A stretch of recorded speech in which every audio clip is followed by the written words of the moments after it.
How to share notes to Instagram Reels or post.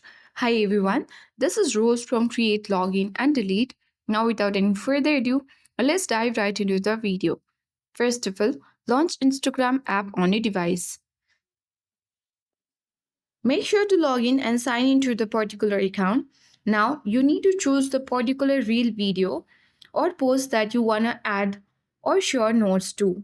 Suppose if this is the reel video on Instagram that I want to share notes to, simply you need to tap on the airplane like icon at the bottom of this reel video. After that, tap on add note at bottom left corner of the screen.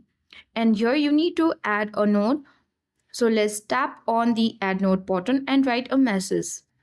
After you write the message, you have got the option to share.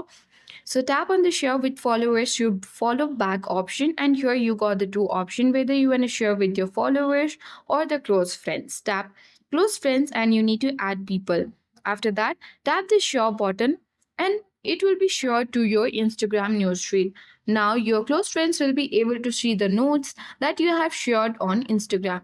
That is how we share notes to Instagram Reels or post. I hope this video helped you. If you are new to our channel, hit the like button and then subscribe for more tech and tips videos.